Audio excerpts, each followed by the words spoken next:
love our denial, a comfort to cover up the shame.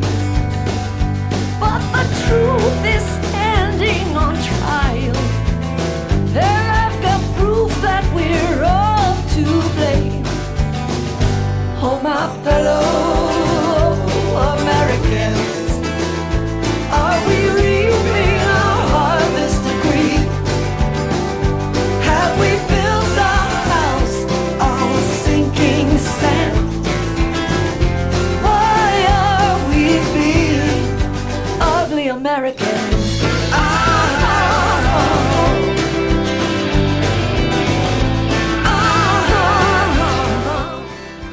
Welcome to Weekdays Live. This is CJ Holmes, your host and founder of Homeowners for Justice. I have up on the screen right now contact, how to get in touch with us. Please use it, contact us, and understand that we may not be able to respond to you directly as fast as you would like. There's an awful lot of effort going on behind the scenes. Today, I want to announce what we're going to be talking about. We've got some nice headlines and some topics that are very important to owners. So please listen up and take our advice. I swear, the people are just sitting ducks. We're the ducks, and we're the ones getting shot. So take our advice. But before we get into that, I wanted to mention real briefly this afternoon, there's a special event going on in Mendocino County. I'm planning to drive up there and meet with Occupy Ukiah, Occupy Mendocino, some other interested owners fighting foreclosure. And we're going to be discussing with two supervisors, eminent domain and public banking. Who knows? Maybe they will lead the way. We're looking for leaders in this. And I forgot yesterday to mention, these are some of the people that I've identified through the people that we've heard, the videos, the discussions going on. These are parties that have a broader news media awareness. They are being interviewed by the radio, the TV stations. They have connections. So let's connect. Help us to connect. Elizabeth Warren, William K. Black, Democracy Now! Democracy Now! Has been the one that has produced, like the Bill Moyers show. They are really involved in this. And it turns out, and I apologize, I sort of forget sometimes what I'm doing from one day to the next. But next week, I've been asked to facilitate a Democracy Now! Discussion of activist meetings for people that are in that effort in Marin County.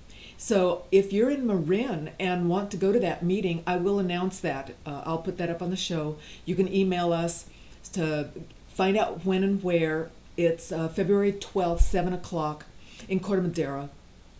And then the two folks here I want to mention, Sherrod Brown, these are senators, and these were mentioned in Bill Moyers. He mentioned these people specifically.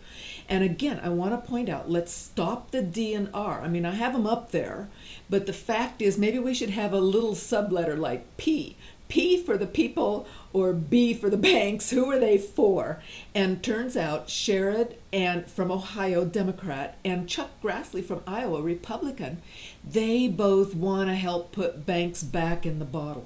Get justice, get restitution, stop letting the banks run over us roughshod.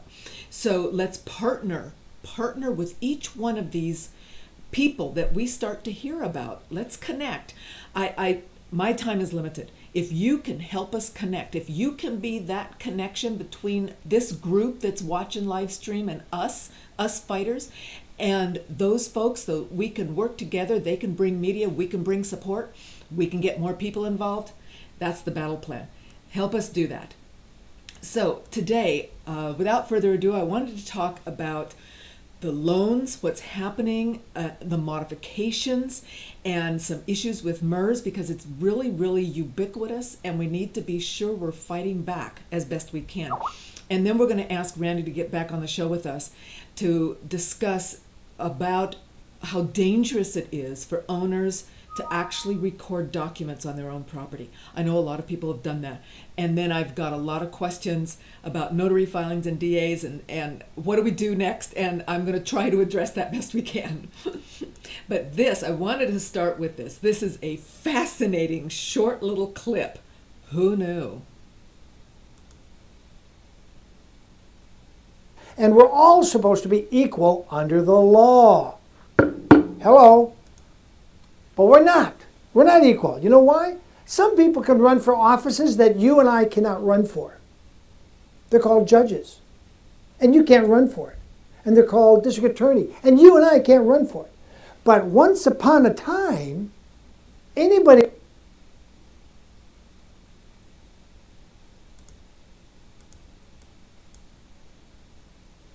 In fact, lawyers were forbidden to be judges. They could not be judges. They could not be a...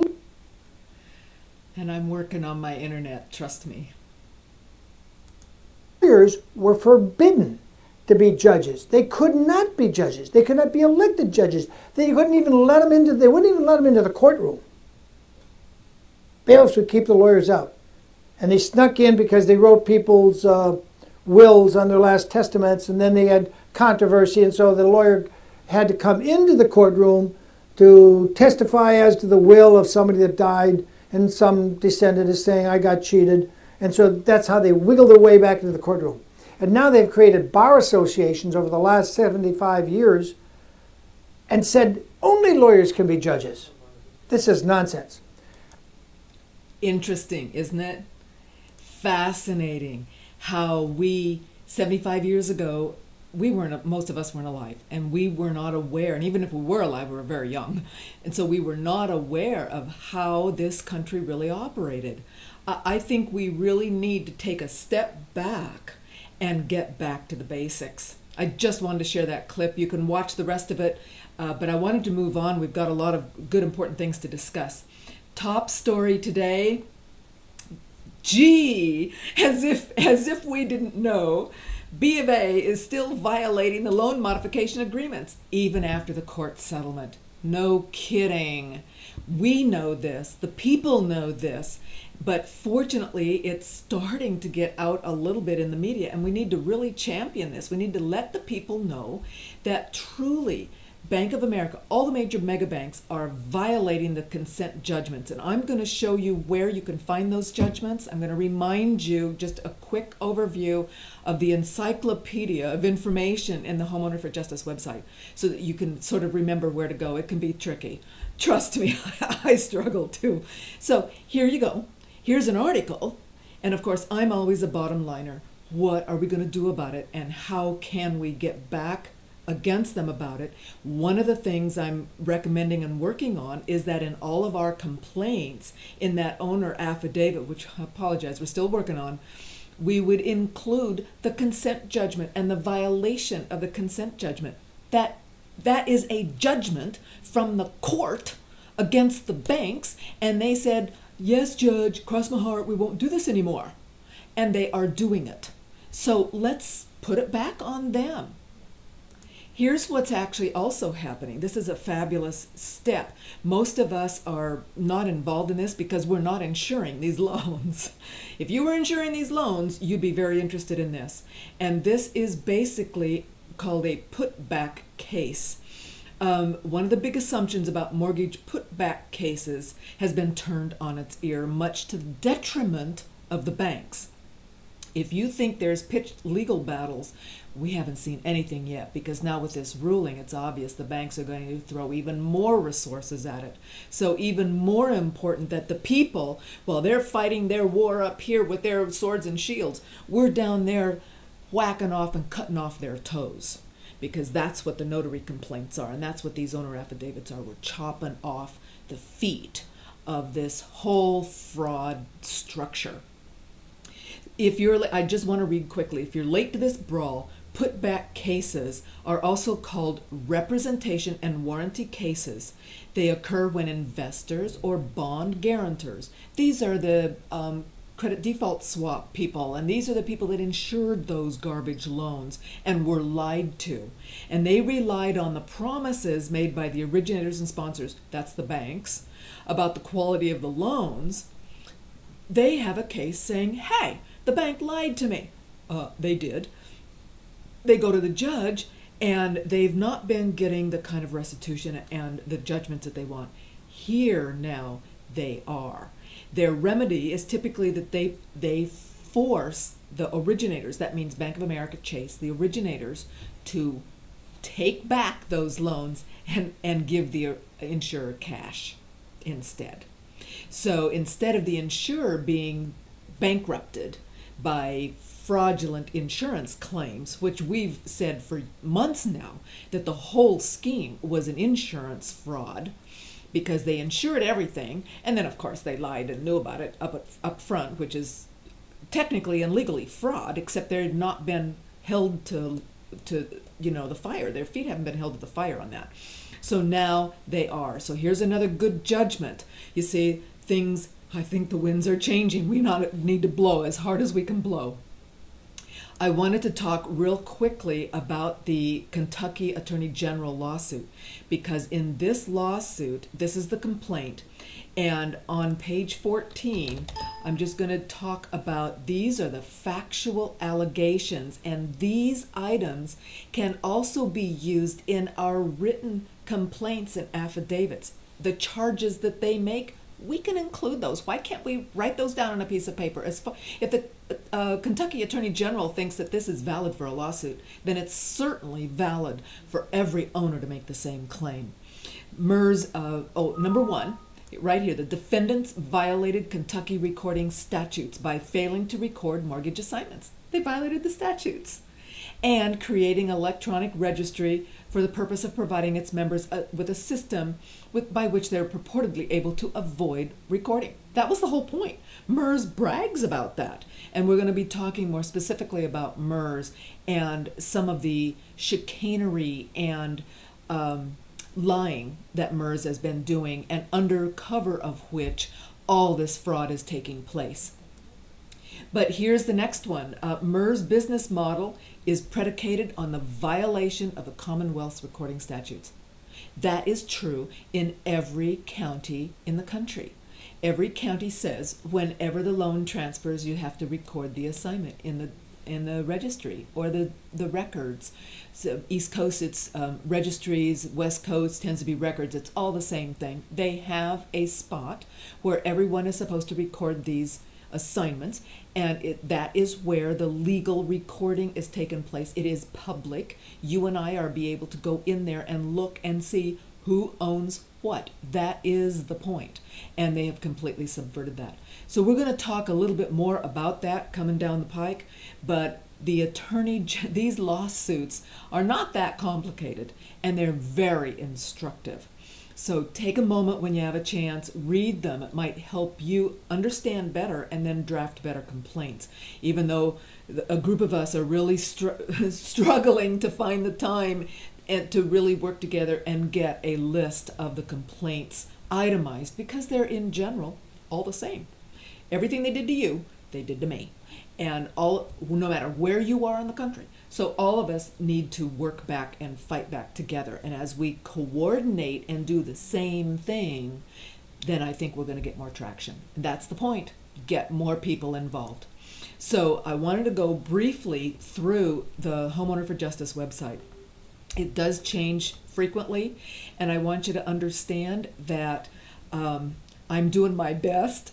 It is a complicated topic. There are many different facets, and I've basically ended up deciding to coordinate or bulk together the same item on the same page. So, for example, share the news. This is getting involved, different ways that people can share.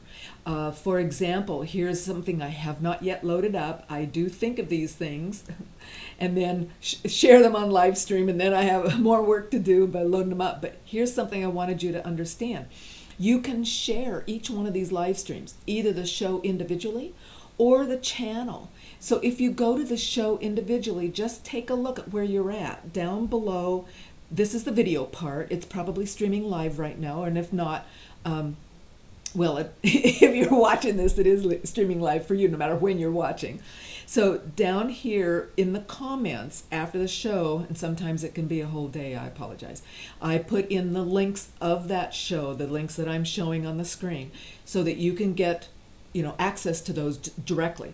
But if you look right down here at the very bottom where it says share, if you click on that share button, it just comes up with an internet link, and that can be put in your email. You can email that out to the address book. That can be put on your website.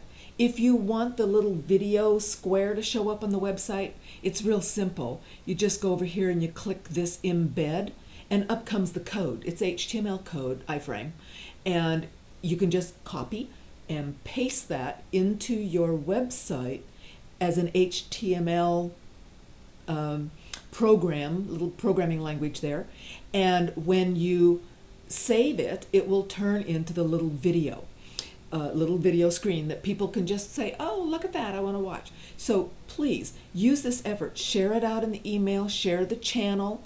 Others are actually, volunteering to do the mailings. We're getting some good response for that. We need to do more. We're working to try to raise funds so that we could actually do a mailing. Right now there's just under 100,000 families facing foreclosure auction in California right now. So if we had $50,000, well, it takes some effort to do it. So maybe 60,000 to get that mailing done, put together, sent out. That could be a real powerful way to expand our reach. So again, back to the web page, share the news, and listen, people contact me all the time. They're going to contact you. They're going to want to know, what do I do first? I've got a foreclosure auction Friday. What do I do now? When they are in that much stress and risk of loss, please, everybody on the planet, tell them to go straight to the filing complaints. Go to the OCC complaint page. If their loan is with a mega bank, if it is securitized, the first thing you do is you go to this page so that you read it, so that you understand the concept. And the basic concept is, when you have an open OCC complaint, the banks can't foreclose, they must postpone. So file the complaint. The best way, by far the fastest and best way, is to go to the website. Go to this website, fill it out. I've got suggestions down on the rest of the page. Send it. The person whoever's filing it should get that response back fairly quickly, same day, typically within the hour, I've been told. Then take that by email. They respond by email. You have an open complaint. Here it is. Here's how you can click in and follow what's going on with your complaint. Save that email, but print it and make sure that you call your foreclosure trustee, the person that's doing the auction, going to take the house. Call them up, get their legal department, and get that, mail it, send it, fax it, email it to their legal department. Say, you got to postpone this auction. Take control. Once they've done that, once you have that auction postponed, then I highly recommend they read foreclosure defense page. This one. It changes frequently. I'm attaching live streams. I've got the SB 900 law here. So if you're in California, I've highlighted it. You can't remember the codes. Where is that? It's on foreclosure defense. Also, we've got some information about the robo-stamping, and down here we've actually got some steps to follow. And I want you to understand that this paragraph right here, lured into dangerous traps, please understand we're going to talk about that more and what you can do. If you somehow recorded something on your own property, I highly recommend you get it off there ASAP. You're a sitting duck. The consent judgments here, this is number one, and I think number one got lost, so I'm going to have to put number one back there. But number one is do the qualified written demand letter, and the after the OCC. But nevertheless, do the qualified written request. here's letters to stop them from hounding them. But here is where the consent judgments are. These are the rulings, the court rulings that the judges said they were to stop, cease and desist, stop robo-signing, start doing valid loan modifications, and make sure that before you file a foreclosure, that you have authorized approval, that you have qualified documents. Here's what the consent judgment looks like. This is for B of A. And I've picked this one. A lot of people are with B of A in California. But the other consent judgments are there. They're virtually identical, although some of the pages numbers may differ. On this one, if you go to page 87, that's where the exhibit starts. It's after the judgment. I have recommended that people go to these signing pages. Notice, this is page 85 on the B of A consent judgment, and you've got Michael Schlesman signing, and you've got him. This is his, theoretically, unless it's robo-signed, this is his signature, and I recommend you print that page. Print that page and include it. Whichever mega bank you've got, go to their consent judgment. Get the page of the signature, sign it, say, you signed this, send it to the CEO's office. Let's put the pressure on where it belongs, and that's on these CEOs that are actually perpetrating this fraud on the people. So now what I want to do is show you in the consent judgment right here.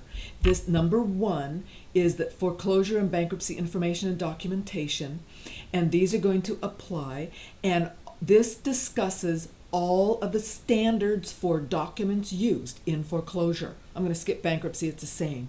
The fact is, declarations, affidavits, that means anything that's notarized, affidavits and sworn statements, and notice of default, notice of sales, blah, blah, blah, are accurate and complete and are supported by competent and reliable evidence. This is exactly what's in SB 900. It's the same words, it's the same expectation, and it basically means that the banks have to prove they have standing. This is standing. This gives people an opportunity, even without having to go to court, to demand they prove standing. And then when they don't respond and they can't prove standing, then we do what Mary did and we file the complaints that she did. And I'm going to look at those in just a minute. But I want you to understand that not only does this consent judgment, this was back in April 2012, this is where it started. So let's use it. And then I want you to look down here on, what page is it? Talks about third party. Let's see, I think it, here we go. Third party provider oversight. Please understand, and one of the questions that came into me is, I filed against NationStar, okay, and I went to the OCC, and they said, oh, you have to go to the Consumer Financial Protection Bureau. Let me tell you, the NationStar, Aquan, I think I made a little, here. The consent judgments, the mega banks are still the master servicers. They sold the rights to servicing to sub-servicers like NationStar, Aquan, and Greentree Servicing. I'm sure there's others. This is just an example. And foreclosure trustees that are foreclosing, those are third-party providers. Let's go back to the consent. He's talking about third-party provider oversight. Everything that all of the servicers do, NationStar, Aquan, Greentree, everything that the foreclosure trustees do, ReconTrust, Cal Reconveyance, pick a name and they're on that OCC complaint page. I put down 17 foreclosure trustees there with their phone numbers. Everything those entities do, and many of them happen to be wholly owned bank subsidiary corporations. Nevertheless, the key master servicer is still the bank. So if you're being serviced by NationStar, figure out, you've got to have somewhere, hopefully, a payment statement, some way to get the loan number and the master servicer. Who is the master servicer of that note, of that loan? So if you're being serviced by Aquan, it's B of A. if you're being serviced by Nation Star, I'm not sure who it is, so help me out. Let me know. We'll post it. The fact is, you always go for the OCC to the master servicer, because it's the master servicer that's on the hook. It's the master servicer that has the pockets. It's the master servicer that is part and parcel of this complete fraud that we've been involved in. So be sure that you understand when you're filing these complaints how to file them, and if at all possible, file them with the OCC, because it's the OCC that will help postpone foreclosure auctions.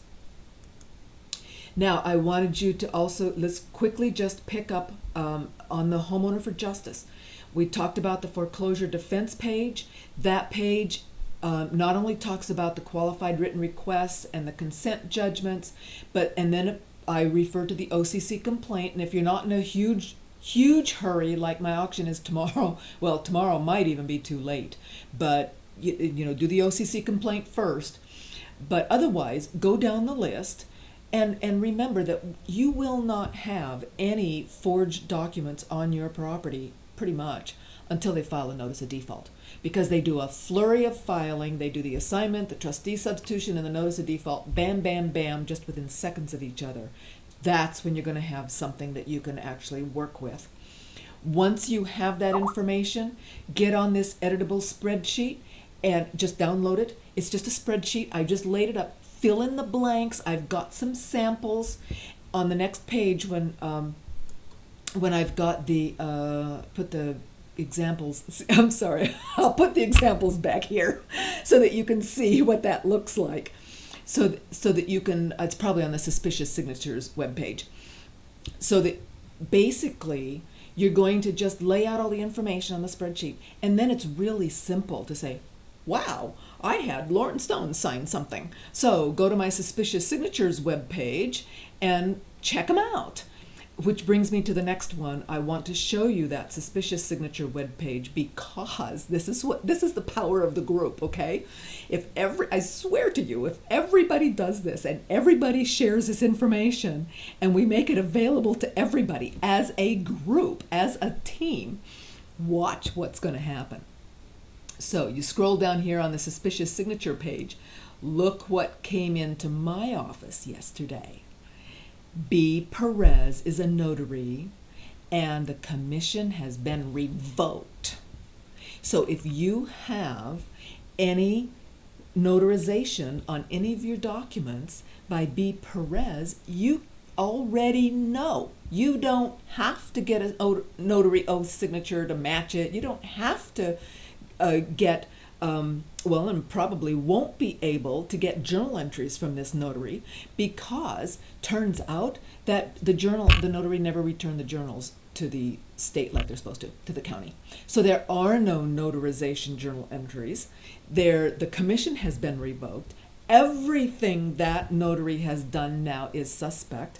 And now this person was told to go file a complaint with the DA. So I'm telling you, this is where we want to head.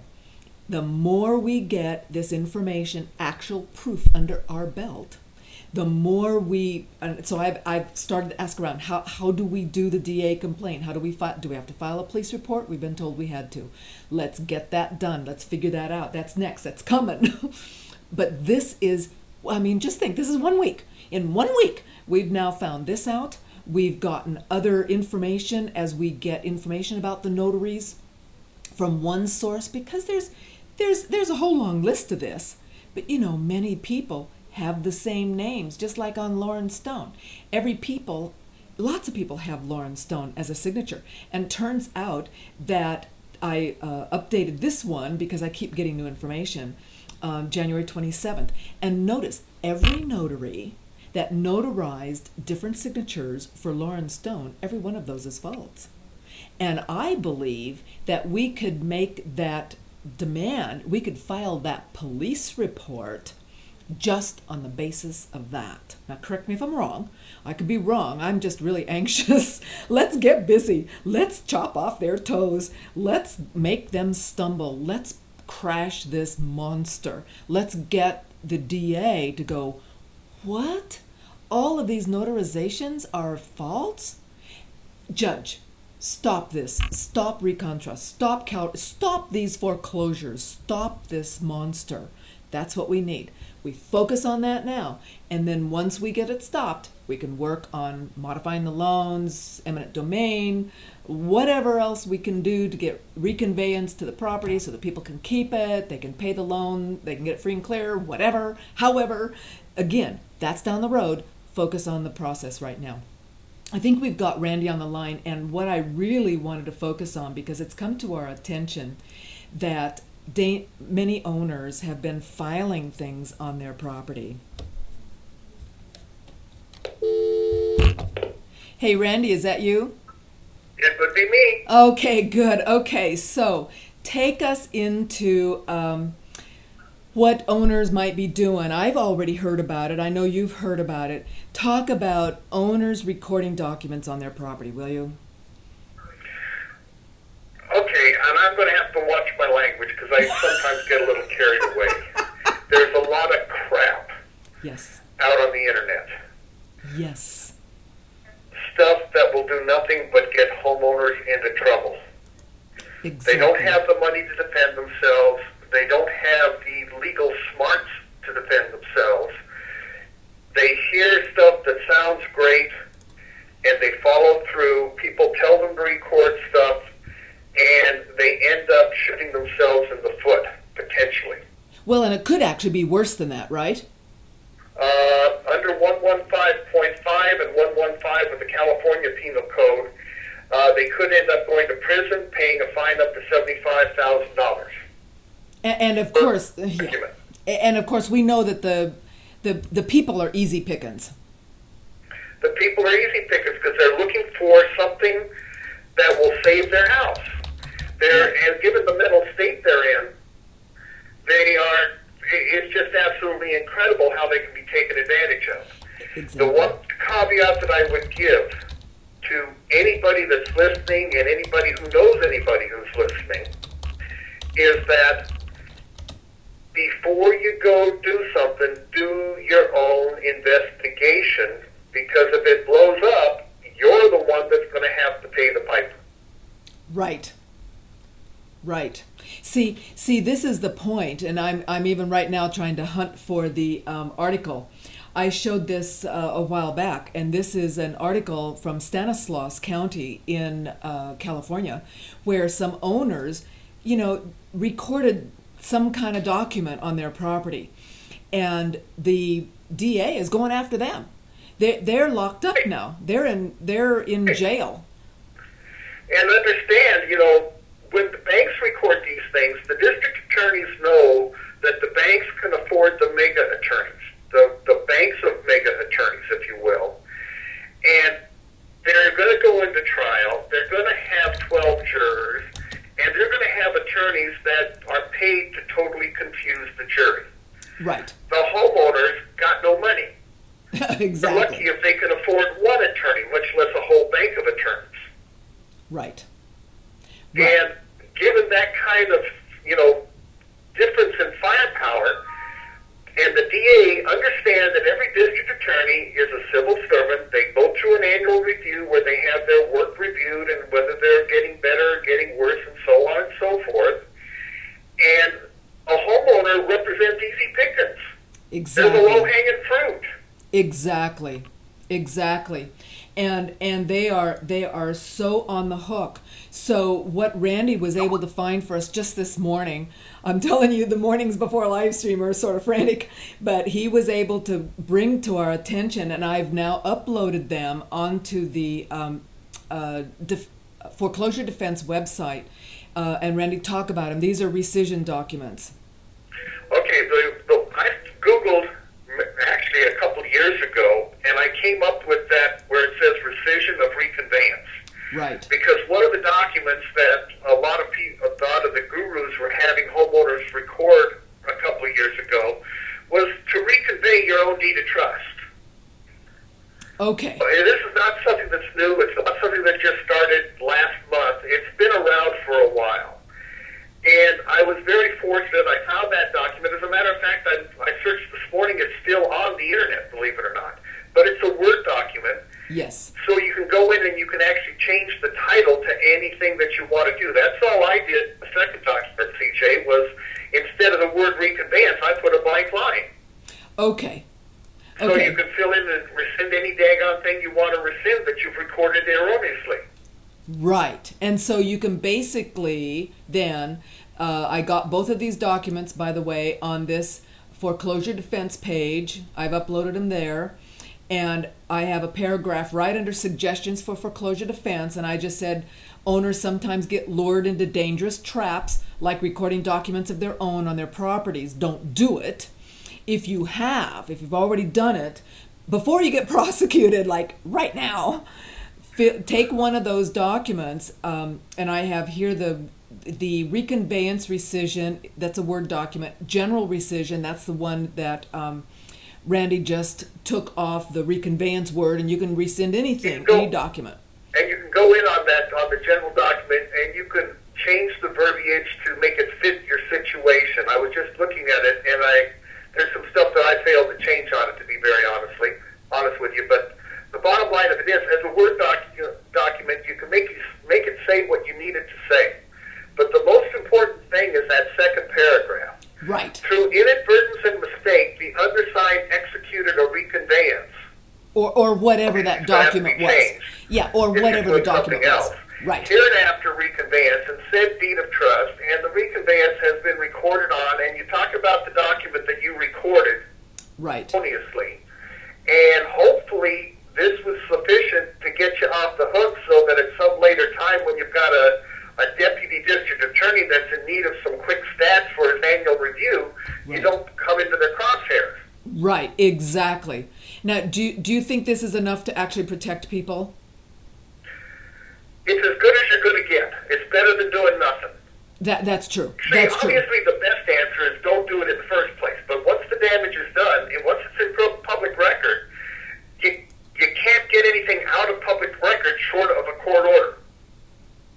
Well, and even So, okay, and see what I have seen. I'm thinking about that because I've seen rescissions done by banks. They've rescinded notice of defaults. I've seen that on property. I've seen trustees' deeds on sale rescinded as well, yes. But I haven't, well, and of course, if it was actually removed from records, and that's what you're saying, it takes a court order to get them removed? That is correct. Either that or some kind of... There's not, as you know, CJ, Renee and I have been researching the Chapter 6 of the Government Code, which is Yeah. the law that governs county recorders in the state of California. And there is absolutely nothing in there that I've been able to find, that she's been able to find, that allows the county recorder to remove a document once it's been accepted for recording. Right, and that's why I was going to say, if it's removed and it wasn't a court order, then it was some kind of bribe. And Exactly, yeah. But we're not going to go there. And I wouldn't put it past the banks to bribe them either. And that's one of the things that I've been saying now for months, and that is, this is the double-edged sword. They've recorded these documents, but they can't de-record them. They're there. They're stuck there. They're stuck there. So let's take what they've put and grab the handle, if you will, and poke them with the point, because all of these documents are fake. The titles are fake.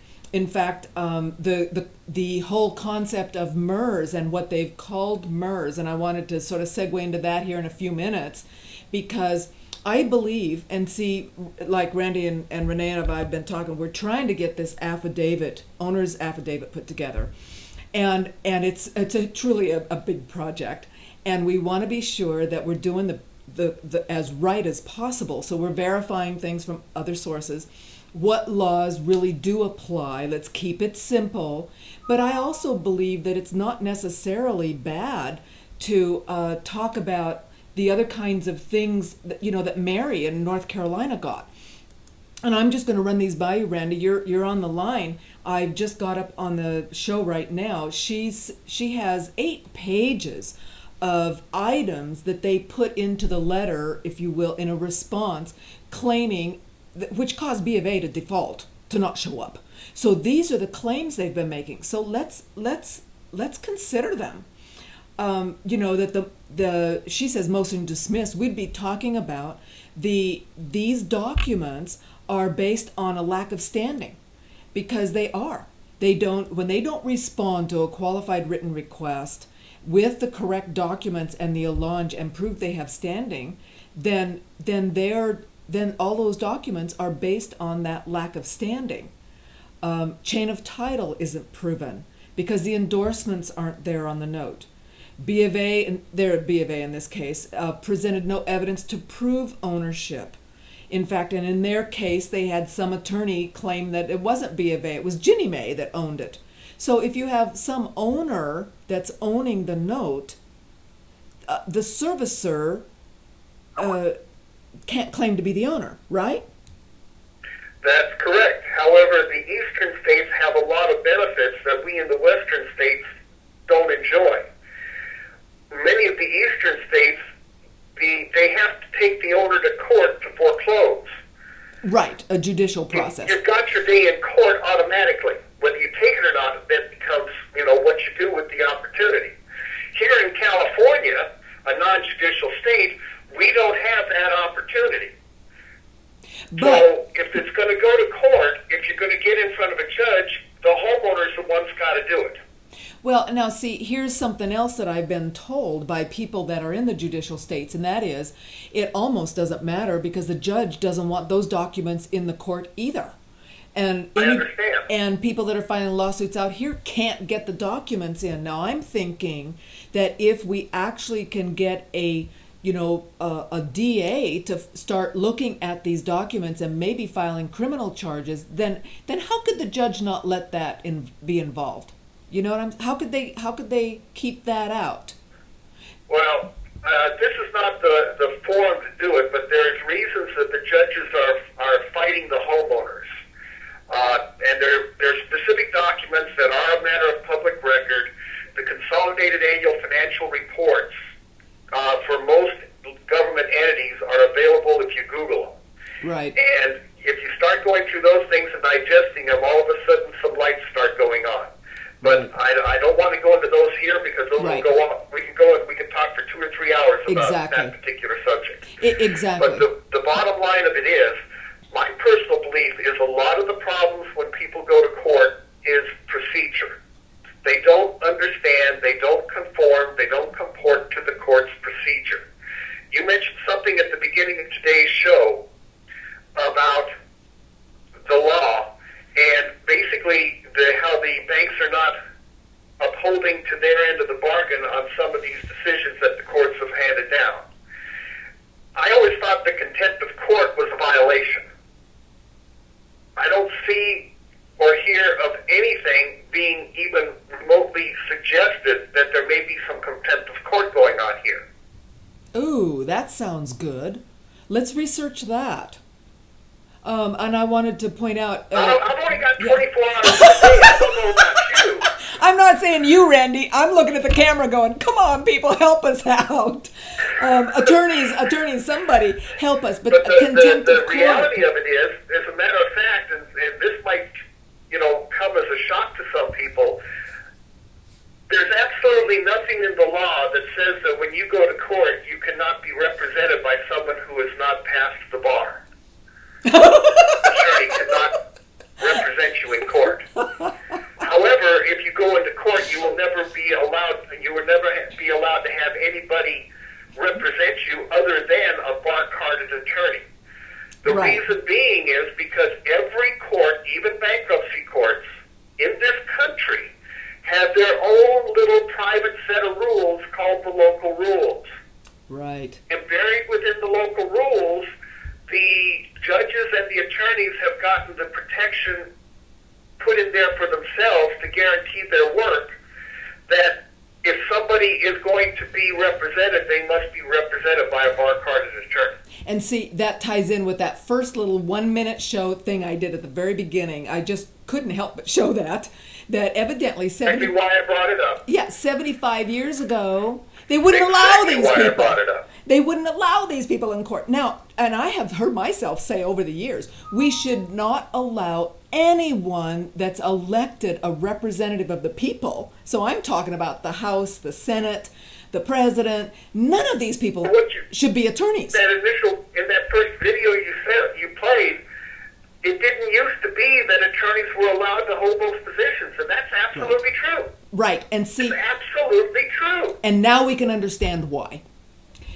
For a variety of reasons. Because it subverted the whole process, including the lawmaking process. Exactly. Besides the fact that most attorneys are just now taught how to milk the cow. And so when we send our representatives as attorneys into Congress, then we should, for us not to expect them to just milk the cow. That's all they're interested in doing, get money for me, money for you, and do this negotiation back and forth. Forget truth or justice. Then we're the insane ones, because we're electing people that will never represent the people. We're electing attorneys, and that is not their prime understanding. So we have to rethink what we're doing here as a people. I wanted to just get back to some of these other facts, because on your documents as an owner, when you get your assignment or trustee substitution, and you see that this is what one of the things Mary found on their documents, that Sylvia Jones signed under oath and filed with the Franklin County Register as an appointment of substitute trustee, but she signed as attorney in fact. Now, I've discussed this. The attorney in fact has to be, either the attorney in fact document needs to be connected to that, in this case, trustee substitution or assignment, whatever it is they're claiming that they have an attorney in fact relationship with. That attorney in fact paper, separate piece of notarized paper, has to be included in that document, or it has to be on file in that county. And Linda told me that of all the attorneys in facts, only one county did they ever find any attorney in fact actually filed. So chances are high that, then this is what leads me to say things like, the titles of these people signing are completely fictitious. They will sign as attorney in fact when they're not. It sounds great, but it's illegal. So read your documents. To become an attorney in fact, all you need is a power of attorney. Now, maybe what we need to do, all of us, at least a few people in every county, we need to go down to the county recorder's office and ask them if a document can be recorded, signed by someone who's purporting to be acting as attorney on behalf of somebody else, without concurrently recording the power of attorney, giving them that authority. And I believe that it's required. Now, see, it says no copy of power of attorney has been recorded. And so if it's not recorded, so look at your documents. Who signed it and what was the titles? I think I'm going to, I'm coming up, we need to list all of these different issues that can be looked at, because it's really simple. It's on the face of the document. And the real focus, chopping off their feet, is to show every wrong, illegal issue about the documents that are just obvious to a plain layperson. And when they have, but we need to know these facts. So here's a fact. If any of your documents are signed by anybody as attorney in fact, that attorney in fact should be, that power of attorney should be recorded or included with that document as evidence. And if it's not, that's illegal. So there's a violation. She's talking about they have issues with known robo-signers. We're trying to collect all those documents. She mentions that courts across the country have determined that MERS has no authority to assign mortgages. And that varies by court. That's what's so horrible and confusing. If all the courts said that, it'd be over.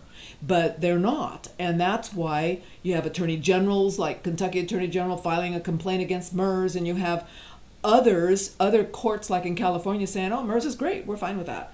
Even though actually MERS by definition violates agency law, because you can't be a nominee and the beneficiary at the same time. And that's what they call MERS and all of our deeds of trust.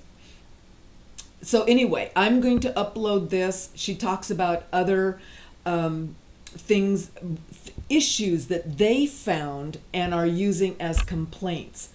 that we could possibly, use as boilerplate to help us in generating our affidavits.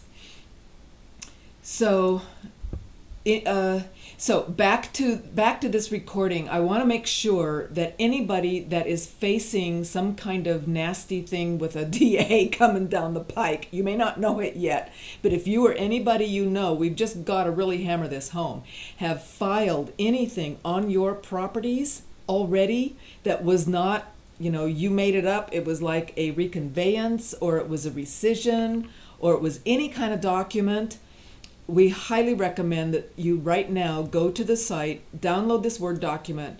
It says rescission of, fill in the blank, whatever the title was of that document, and then you're going to have to edit some words like here, the deed of trust. Well, it may not have had to do with that. If it had to do with that, that's fine. Leave that, fill in the blanks. And then it may not have been a reconveyance that you filed. It may have been a rescission, or it may have been something, I don't know. But whatever it was, cancel it, rescind it, and that's the best we can do. Any other advice you can come up with, Randy? Well, the one thing that I would point out is that to be a violation of 115 or 115.5 specifically, it has to affect, the document that you recorded has to affect the title of the property.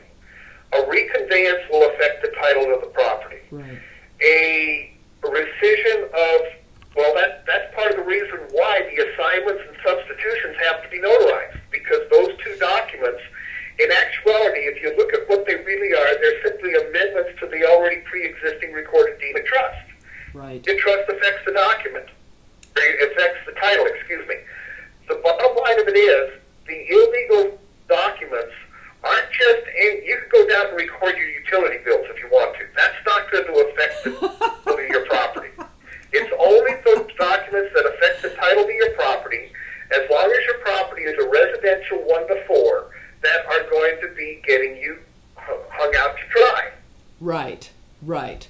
And at this point, we don't need to have any more owners tripped up and really losing, being put in prison or having nasty fines or being convicted of a felony or any of that stuff because they got suckered into some scam.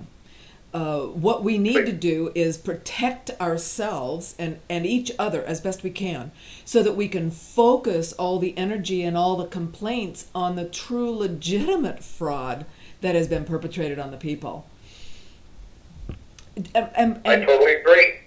The next thing that's come up, I got to say this because I keep forgetting. People are asking, are there paralegals that can help? If you are a paralegal or know of a paralegal, and my understanding is the paralegals have to be licensed in specific counties, so please, I've got lots of requests for paralegal help, and I'm going to focus as soon as I can next week on setting up a web page for people that are available to help others, so that we can get a list, and this would be nationwide because everyone is looking for help. So when you contact us about the kind of help you can provide, and it can be for a fee. I mean, people expect to pay, they want to pay reasonably, and we want to be sure that whoever is involved with us and on my website is actually true, honest, and reasonable, so that we're going to try to vet the best we can. But the fact is,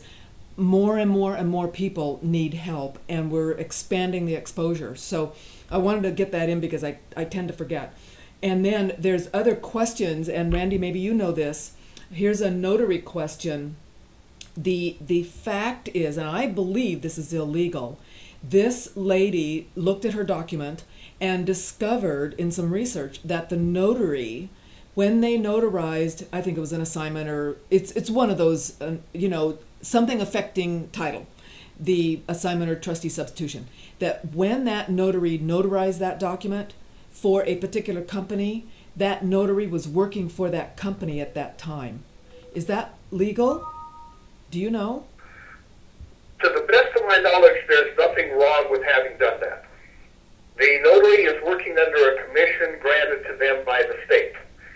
They are, even though they're an employee of the company, It used to be that banks used to have, and I hate using that word in this conversation, but banks used to have notaries that were there and would actually notarize documents for the bank's customers.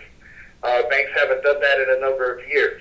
Right. The bottom line of it is, I don't know of anything wrong with a notary notarizing something for the company that they work for, unless it involves them or a relative of theirs personally. Then there is going to be an issue.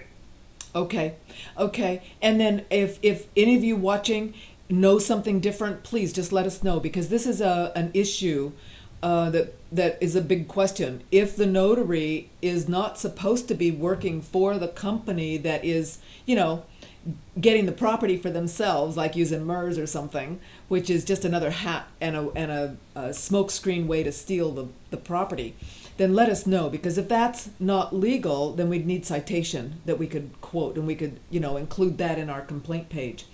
Another thing I wanted to go ahead. You had something, Randy? The other thing also is, remember that we've got 50 different states giving us 50 different set of rules and laws, and what's legal in one state may not be legal in another state. So whenever you find anything, if it pertains to your state, understand it pertains to your state only, and maybe not your next door neighbor.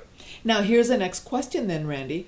Maybe you know, and if not, maybe somebody watching knows. The question is, if let's say that the notary is working for B of A and notarizes, a MERS person, that assistant secretary, they're all assistant secretaries, to assign. Recon Trust has a bunch of those. Go ahead. Okay. So the notary is working for the company and they're notarizing everything, and let's say it's legal in California, but it's not legal in Arizona. I'm just making that stuff up. And so but they send the document to record in Arizona. So do they have to follow Arizona law, or do they have to follow California law? To the best of my knowledge, the law that applies as far as authenticating signatures is the law that is in place where the signature is authenticated. So that would be where the company and the notary was located. It would be wherever the notary and the person signing the document, purportedly in front of the notary, are where the notary's commissioned, exactly. Okay, so that does make it confusing. That adds a level of difficulty in either ascertaining the truth and where it is in which state, that kind of thing. And if an owner has the time to research it, gets an attorney, a legal opinion, whatever, for their particular need, that's great. And please share it with us so that we can share it with everybody, to try to cut down this research that everyone needs to go through in hopes of getting the mass solution faster. We need a wholesale solution. And I wanted to bring up one last thing. Thanks for joining with us, Randy, at the last minute. I do appreciate that, and finding those documents. But here is let's see, here it is. The Merchants Bonding Company. It turns out one of our contacts, owners, fighting foreclosure, discovered that the notary was bonded by Merchants Bonding Company, and that Merchants Bonding had bonded, that's the surety bond, most of the robo-signer notaries. So she's writing to find out how to file a claim. And we don't know. Do you know how to file a claim against a bonding company for a notary? Do they have a form or just the letter? She's asking. Do you know anything about that, Randy? What I tell homeowners to do when they prepare a notary complaint, the bonding company is one of the CCs of the notary complaint. I had one homeowner who I prepared a complaint for, CC'd the bonding company, and about 4 weeks later got a letter back from the bonding company stating that we've opened the claim on your behalf. The claim number is yada, yada, yada. They assigned the bloody claim number to it. Please provide proof that you've been damaged. Okay, so what does that mean? What is proof? Well, that's just it. If she still has the house, that's a very good question. How has she really been damaged to that point in time? Well, it'll have to. I haven't been able to figure out that part. But the good news is that the bonding company companies are, in fact, paying attention and taking at least some of this rather seriously. Well, they should. See, and of course we act surprised because Concept. because we've been so steamrollered on every level it feels. If we can finally find somebody that cares and takes this seriously, what a relief. And let's just flock to that. Now here, she's in this letter that this contact wrote, the documents notarized by Miss Hoffman, and by the way, this happens to be the notary Janine Hoffman who notarized Lauren Stone's 2 different signatures on the same day. I have that on the suspicious signature list. And here she got the bond number, and down here she says the documents notarized by Miss Hoffman are fraudulent and have slandered my title to my property. And she said, this writer says, I need to go through the courts to have these documents removed from the county records.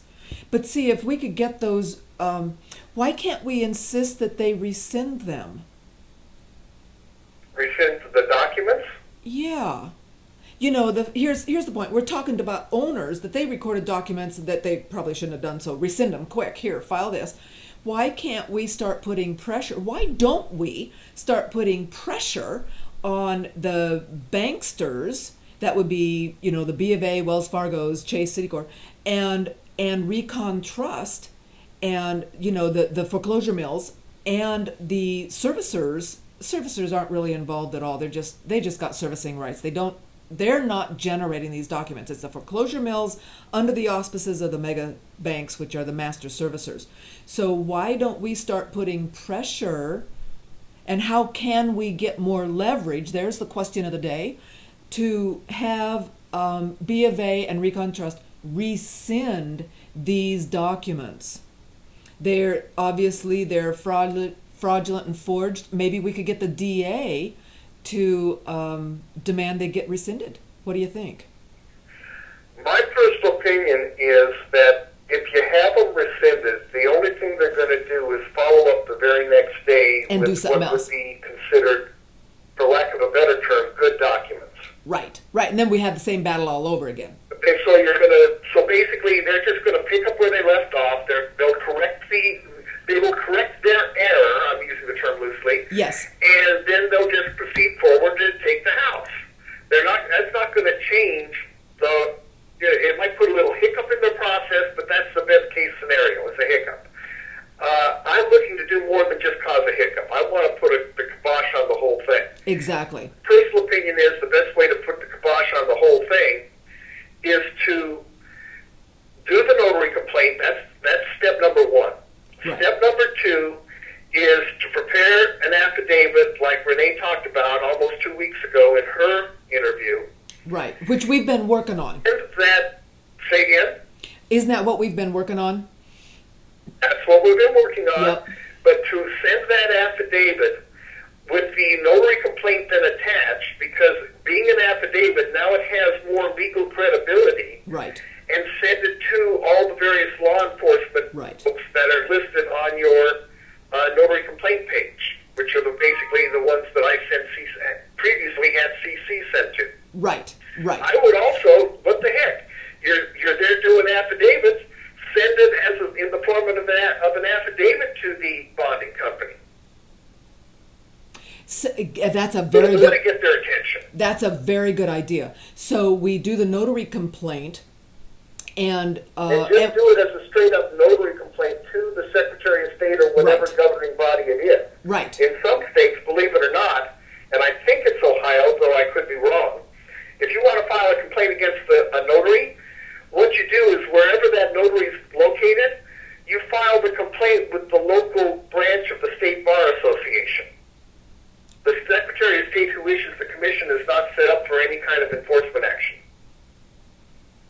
Well, should we send these to the state bar? Okay, make 15 copies, everybody. As crazy as you want to get, really, but... Well, this is the point. Let's think about this, because truly you were already brought to the table, and I just bought into it. I thought it was great. And that is, you were doing the notary complaints and then copying, the powers that be. That would be the DA, the sheriff, the recorder. I'm not sure if you included the supervisors, but the attorney general, and I can't remember. I included the county supervisor for the district that the property's in, Right. the AG Right. for the state. Right. Where, actually, both AGs for the state where the notary's located and the state where the property's located. If they're different, yes. And then, if the notary's located in another state, there's a whole separate set of CCs for people in them, including the county sheriff where the notary's located. Right, right. And then I brought into the discussion, well, let's just copy the media, because nobody seems to be listening. So now you've added the bonding company. So, and I also think, I really feel that we ought to have a survey. I should put a survey out to say, which media do you think we should copy? Let's take 3. Let's copy 3 or 4. Where should we send these complaints? And then send them everywhere. Well, most major metropolitan areas, the ABC, the NBC, the CBS type affiliates Right. will have a specific reporter that's assigned to consumer protection. Oh, that's a great idea. Up there, you've got the San Francisco Bay Area, and your major ABC, like I said, the major network affiliates are going to have a specific reporter assigned to consumer protection. Down here we have Los Angeles. Further south we have San Diego. The same thing holds true. Yes, that's Those great. consumer protection advocates that are reporters as part of the news department of the TV station, they're the ones that have the opportunity, at least, to make the most noise. And I believe that we ought to go to the visual media. I've said the papers like New York Times and stuff, but the fact is that's just written word. It's the media that people are watching. It's that when they're plopped down on their couch and then they hear the consumer protection advocate talk about, like up here in San Francisco area, it's Channel 7 on your side. Everybody knows that. So let's send them there. Let's get the Exactly. media to actually interview these owners, collect these documents. Renee had a really great idea. We're sort of mulling it over, and that's sending each one in a big box that looks like a house. So we're thinking about it.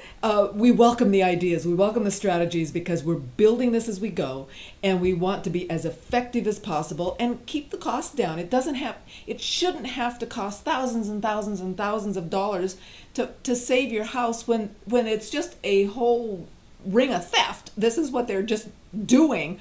And if we can be clever, smart, wise, protect ourselves, cover our backs.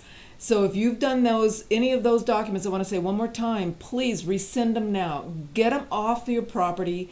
Get out of the line of fire, because just like Randy said, and he's worked with these people forever, and that is, if they need some brownie points, owners are going to be easy pickings. And anybody that did anything that's illegal is going to just, bam, get the hammer. So don't be one of those. Let's get yourself protected, and then let's really focus on chopping off their toes. That's how I feel like we're doing. We're going to the notaries, and it's shocking that we're getting some attention. That's really heartwarming. Thanks, Randy, for joining us. We look forward to this weekend. I make another commitment. I will work very hard still to get that owner affidavit put together. We've all spent hours and hours and hours researching and putting it together, but we will come up with something that we can use soon so that everybody, but in the meantime, you can file your notary complaints, try to get journal entries, try to build that case of evidence, because all that stuff is going to get included. Okay, this is CJ, founder of Homeowners for Justice, your host for Weekdays Live today. Signing off. We'll see you tomorrow.